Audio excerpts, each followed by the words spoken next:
Hello, hello. How are you guys doing? All right, I am popping on today to answer a few questions that we got from our post yesterday. So the biggest thing right now that we're seeing is issues with sleep. And I will say this is something that I have dealt with in the past, and I'm excited just to kind of give you guys a few tips of things that have helped me and help a lot of other people with falling asleep, number one, and then with the issue of waking up in the middle of the night and having trouble falling back asleep. So let's start with the very first. So just being able to get to sleep, okay? Here's a couple of tips. So the first thing is making sure that you turn your screen off, either on your phone or your TV or your computer. There is something called blue light that really stimulates the brain. It basically is telling the brain, it's daytime, it's daytime. And then if you can imagine turning off your screen and then trying to hop into bed, your body's like, wait, what? What are you doing? You just told me that we were supposed to be awake. So turning it off, I try to turn it off at least an hour ahead of time. If that is not possible for you, maybe you work, in the evening, then I would suggest investing in some blue light glasses. We have them for our kids, and I have them for myself. I even use them during the day just so that it's not so overstimulating and it's a lot better for your eyes. I got mine on Amazon, but they have them now at Target. I'll put a link to a few that I like from Amazon up above.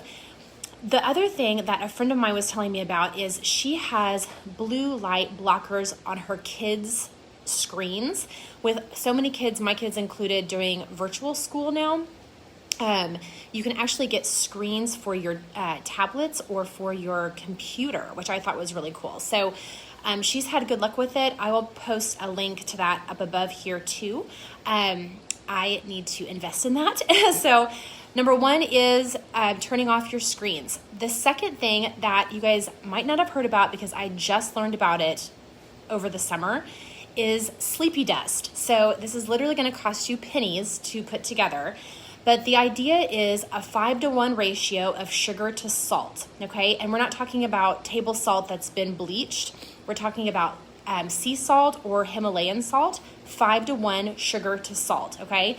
And I did not bring it. We're out of town right now, but I have a little jar by my bed, and I made one for my girls too.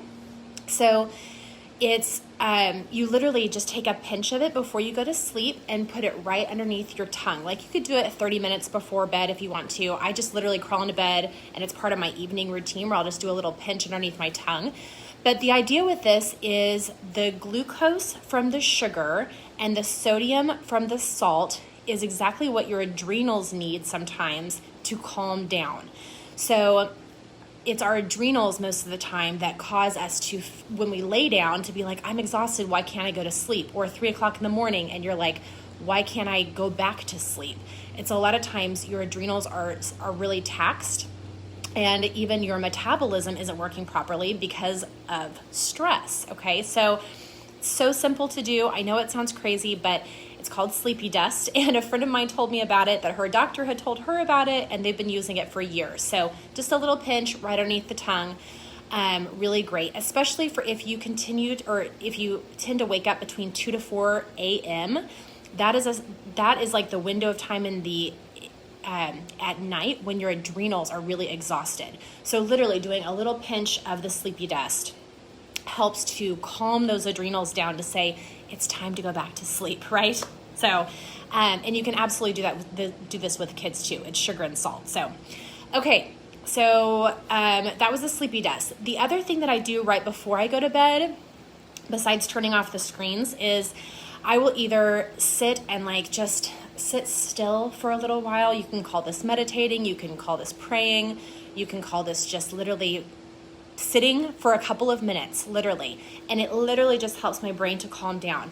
Sometimes I will do this with my legs up against the wall. So literally laying on my carpet in my bedroom with my legs right up against the wall. It is so good for your lymphatic system. It helps the your lymph in your legs to help to move down and out. This is especially really good to do if you have, if your ankles are really sore, or if your feet tend to be swollen, if your legs tend to be swollen. Putting your legs straight up and down against the wall before bed is really good. And if you have the oil cypress, to rub some cypress on your feet before you do this, this will even increase that circulation. So that's my other tip before I go to sleep. And then, of course, our essential oils. So you guys, oils like lavender, cedarwood, frankincense, peace and calming, vetiver, sleepy eyes, tranquil, the CBD calm roller, I love that. And then stress away. So I will apply not all of those oils. Sometimes I do a lot.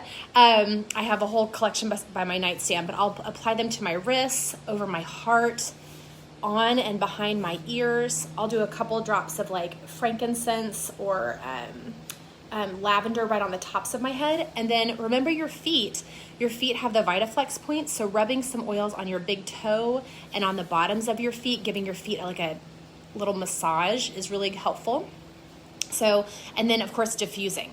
So diffusing at night helps your whole body to reset, and it's just an easy button. So having that going.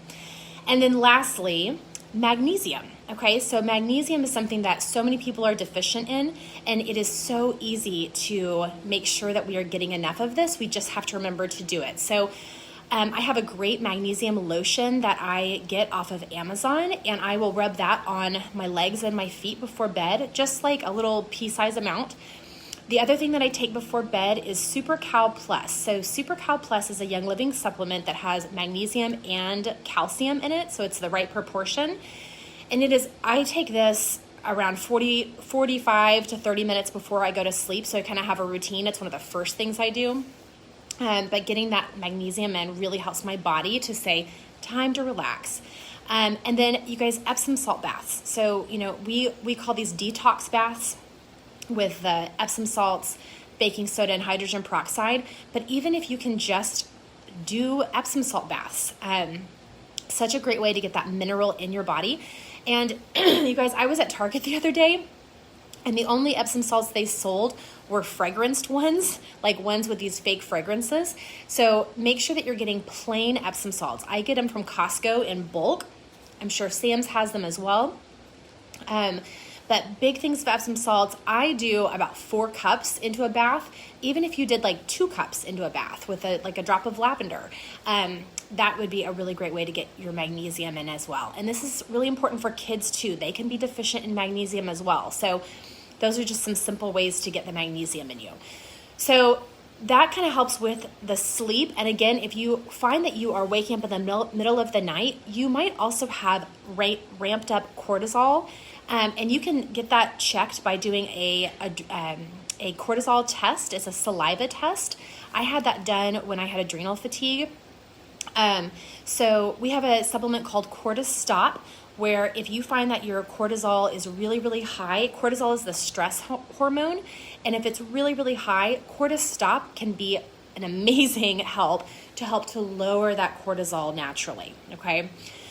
So just a quick recap for sleep, turning off the blue screens, getting blue screen blockers, and then the sleepy dust, which is the 5 parts sugar to 1 part salt, natural salt. Meditating or just sitting in quiet and or having your leg up against the wall is the next one. And then applying and diffusing essential oils before you go to sleep. And then finally, upping your magnesium. You guys, that is such an important and pretty easy way to do it. So, and if you wake up in the middle of the night, you can, apply some more essential oils or do a little pinch of the sleepy dust just to help you to get back to sleep. So I hope this helps. These are things that have really helped me. And when I get out of the routine, then I start to slip into not being able to sleep as well again. So, stress plays such a detrimental part on our bodies, on our immune system even, and on our sleep. And when we're not sleeping well, it tanks our immune system. So it's really important to make sure that you're getting quality sleep. So I hope this helps you guys. And I will post all the links that I mentioned just above this video. So I hope you guys are doing well, and we'll see you soon. Bye.